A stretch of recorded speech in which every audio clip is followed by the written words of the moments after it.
Hello guys, welcome to Sara's kitchen. ഞാനിന്ന് വന്നിട്ടുള്ളത് ഒരു കൈലാഞ്ചിയുമായിട്ടാണ്. അപ്പോൾ ലക്ഷദ്വീപിലെ വളരെ ഇമ്പോർട്ടൻ്റ് ആയിട്ടുള്ള ഈ അതിഥി സൽക്കാരത്തിൽ മുഖ്യ പങ്ക് വഹിക്കുന്ന ഒരു താരമാണ് നമ്മുടെ കൈലാഞ്ചി. എല്ലാവർക്കും ഇഷ്ടപ്പെട്ടതും എന്നാൽ ഉണ്ടാക്കാൻ വളരെ എളുപ്പവുമായിട്ടുള്ള വെറും രണ്ട് ഇൻഗ്രീഡിയൻസ് മാത്രം മതിയാവും നമ്മുടെ കൈലാഞ്ചി റെഡിയാക്കി എടുക്കാനായിട്ട്. അപ്പോൾ ഇതിന് എന്തൊക്കെ ആവശ്യമെന്ന് നോക്കാം. ഞാനിവിടെ എടുത്തിട്ടുള്ളത് 1 കിലോ ബിരിയാണി അരിയാണ്. പച്ചരി എടുക്കുന്നവരുമുണ്ട്. അപ്പോൾ നമുക്കിതിനൊക്കെ ആവശ്യമായിട്ടുള്ളത് 10 മുട്ടയാണ്. അപ്പോൾ ഞാനിവിടെ 10 മുട്ട എടുക്കുന്നുണ്ട്. ഇനി ഇത് നന്നായിട്ടൊന്ന് ഫൈനായിട്ട് അരച്ചെടുക്കണം. ഞാനിത് ഗ്രൈൻഡറിലിട്ടിട്ടാണ് അരച്ചെടുക്കുക. അപ്പോൾ അങ്ങനെ അരച്ചെടുത്തിട്ടുണ്ട്. ഫൈനായിട്ട് അരച്ചെടുത്താൽ മാത്രം പോരാ, നല്ല രീതിക്കൊന്ന് 2 പ്രാവശ്യങ്ങളൊന്നും അരിച്ചെടുക്കണം. അരിൻ്റെ തരിയൊന്നും ഉണ്ടാവരുത്. നല്ല ഫൈനായിട്ട് വേണം ഇത് അരച്ച് കിട്ടാനായിട്ട്. അപ്പോൾ നന്നായിട്ട് ഇത് ഫൈനായിട്ട് ഞാൻ അരിച്ചെടുത്തിട്ടുണ്ട്. ഇനി നമുക്കിതൊരു പാനിൽ ഒഴിച്ചൊന്ന് ചുട്ട് കൊടുക്കാം. അപ്പോൾ ഞാനിവിടെ ഒരു പാൻ എടുത്തിട്ടുണ്ട്, അത് ചൂടായി. ഇനി ഇതിലേക്കൊന്ന് നമ്മൾ ഇത് ഒഴിച്ച് കൊടുക്കുകയാണ്. ഒരു തവി മതിയാകും, ഒരു പ്രാവശ്യം ഒരു തവി ഒഴിച്ചിട്ട് ബാക്കി നമുക്കതിലേക്ക് ഒഴിക്കാവുന്നതാണ്, തിരിച്ചൊഴിച്ചാൽ മതിയാവും. അപ്പോൾ ഹൈ ടു മീഡിയം ഫ്ലെയിമിലായിരിക്കണം ഇത് എപ്പോഴും ചൂട് നിൽക്കേണ്ടത്. കാരണം ചൂട് കുറയുകയാണെങ്കിൽ ഇതിൻ്റെ നെടുവ് വിണ്ട് വരും. മാത്രമല്ല, മുട്ട കുറഞ്ഞാലും അതിന് പ്രശ്നമാണ്, ശരിയായ രീതിക്ക് കിട്ടത്തില്ല. ഇപ്പോൾ ഞാനിതാ ഒഴിച്ച് കൊടുത്തിട്ടുണ്ട്.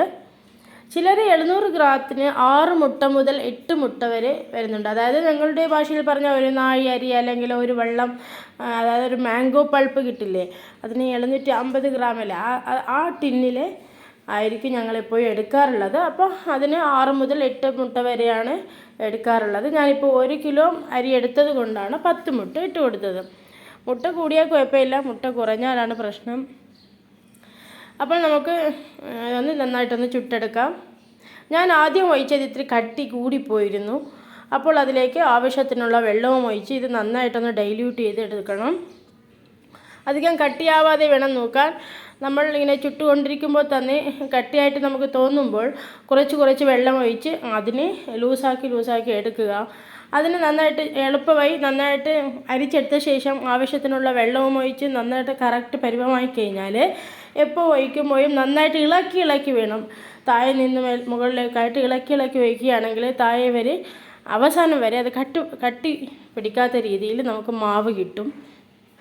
നല്ല നൈസായിട്ട് വേണം, അതായത് ഒരു ടിഷ്യൂ പേപ്പറിൻ്റെ രൂപത്തിൽ വേണമെങ്കിൽ ഇത് കിട്ടാനായിട്ട്. അധികം കട്ടിയായി പോകരുത്. പിന്നെ ഇത് വെന്ത് കഴിയുമ്പോൾ ഇതിൻ്റെ സൈഡ് ഇളകി വരാൻ തുടങ്ങും. അങ്ങനെ കാണുമ്പോൾ ഇതിനെ ഒരു പ്ലേറ്റിലോട്ടോ അല്ലെങ്കിൽ ഒരു കൗണ്ടർ ടോപ്പിലിട്ടൊന്ന് ഇതിൻ്റെ 4 വശവും അകത്തേക്കായിട്ട് മടക്കുക. വീണ്ടും നമ്മൾ അകത്തേക്ക് വീണ്ടും ഒന്ന് മടക്കി കൊടുത്താൽ മതിയാവും. പിന്നെ ഇതിനെ ഒന്നുകൂടി മടക്കാവുന്നതേ ഉള്ളൂ. ഞാൻ പറഞ്ഞ പോലെ ടിഷ്യൂവിൻ്റെ രൂപത്തിൽ ആ ഒരു സൈസിൽ ഇത് മടക്കിയെടുക്കാം. പിന്നെ അത് വളരെ എളുപ്പമുള്ളതാണിത്. ഞാനെപ്പോഴും ഉണ്ടാക്കുമ്പോൾ ഞങ്ങൾ ഉരുളിയിലാണ് ഉണ്ടാക്കുക. അങ്ങനെ ആകുമ്പോൾ ഉരുളിയിലാകുമ്പോൾ വിറകടുപ്പ് വേണം. പിന്നെ മാത്രമല്ല, ഒരാളുടെ സഹായം തേടേണ്ടി വരും. കാരണം ഉരുളിക്ക് ഇത്തിരി കട്ടി കൂടുതലുള്ളത് കൊണ്ട് തന്നെ അതിലേക്ക് ഒഴിച്ചു കൊടുക്കാനായിട്ട് മറ്റൊരാളെ സഹായം തേടേണ്ടി വരും. ഇപ്പോൾ അതിന് സമയമില്ലാത്തത് കൊണ്ട് ഞാൻ പാനിൽ ഉണ്ടാക്കിയെന്നേ ഉള്ളൂ. പാനിൽ ഉണ്ടാക്കുമ്പോൾ എളുപ്പമാണ്, നമുക്ക് കോരി ഒഴിച്ച് കൊടുത്താൽ മതിയാവും. നമുക്കതിനെ ഒന്ന് തിരിച്ചെടുക്കാനും എല്ലാം എളുപ്പമുള്ളത് പാനിൽ ഉണ്ടാക്കുമ്പോഴാണ്. ഇതിന് ഞങ്ങൾ കോമ്പിനേഷനായിട്ട് ഇതിന് കഴിക്കാനായിട്ട് ഞങ്ങൾ തേങ്ങാപ്പാൽ കട്ടി ചേർക്കും. കട്ടിയെന്ന് വെച്ചാൽ തെങ്ങിൽ നിന്ന് മീര എടുത്ത് വറ്റിച്ചുണ്ടാക്കുന്ന സാധനമാണ്. ഞങ്ങളുടെ ദ്വീപിലല്ല, ആന്ധ്രോത്ത് ദ്വീപിലാണ് കൂടുതലും അത് ഉണ്ടാക്കാറുള്ളത്. ഇപ്പോൾ അത് വീട്ടിലില്ല. അങ്ങനെ ആകുമ്പോൾ നമ്മൾ ഷുഗർ ഇടും. പിന്നെ ഞാനൊന്ന് പരീക്ഷിച്ച് നോക്കിയതാണ്. ശർക്കര മെൽറ്റാക്കി ഇതിലേക്ക് തേങ്ങാപ്പാലിലേക്ക് ഒഴിച്ച് കൊടുത്തപ്പോൾ അതും ഭയങ്കര ടേസ്റ്റാണ്. അപ്പം കട്ടി ഇല്ലെന്ന് പറഞ്ഞാലും വിഷമിക്കേണ്ട, കട്ടിയില്ലാത്തവർക്ക് അതും കൂടി ചെയ്ത് നോക്കിയേ, അത് നല്ല ടേസ്റ്റ് ഉണ്ട്. ഇതിലേക്ക് നമ്മൾ ഏത്തക്കായ സ്ലൈസായിട്ടൊന്ന് കട്ട് ചെയ്തിട്ട് കൊടുക്കും. ഇതാണ് ഇതിനോടൊപ്പം കഴിക്കുന്നത്. ഇപ്പോൾ നമ്മുടെ ഇത് റെഡിയായി വന്നിട്ടുണ്ട്. ഇങ്ങനെ ഓരോന്നും ഉണ്ടാക്കിയെടുക്കുക, വളരെ എളുപ്പമാണ്. മാവ് അരച്ച് കിട്ടേണ്ട താമസം, നമുക്ക് ബ്രേക്ക്ഫാസ്റ്റിന് ഇതൊക്കെ റെഡിയാക്കി എടുക്കാവുന്നതാണ്. ഇപ്പോൾ മറ്റേതും റെഡിയായിട്ടുണ്ട്. ഇതിനോടൊപ്പം തന്നെ വേറൊരു പാനും കൂടി വെച്ച് നമുക്ക് രണ്ടിലും മാറ്റി മാറ്റി ഒഴിച്ച് കൊടുക്കുകയാണെങ്കിൽ പെട്ടെന്ന് ഉണ്ടായി കിട്ടും.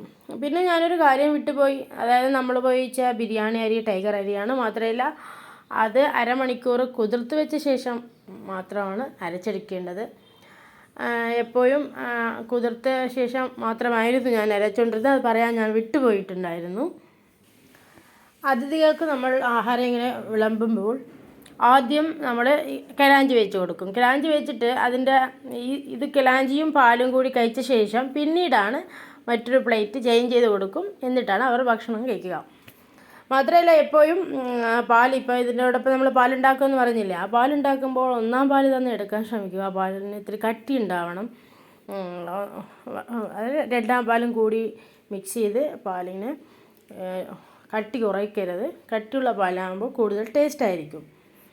ഇപ്പോൾ നമ്മുടെ എല്ലാം റെഡി ആയിട്ടുണ്ട്. ഇങ്ങനെ ഉണ്ടാക്കിയെടുക്കുക. അപ്പോൾ എല്ലാവരും ഒന്ന് ട്രൈ ചെയ്ത് നോക്കണം. ഇഷ്ടപ്പെട്ട ഫീഡ്ബാക്ക് അറിയിക്കുക.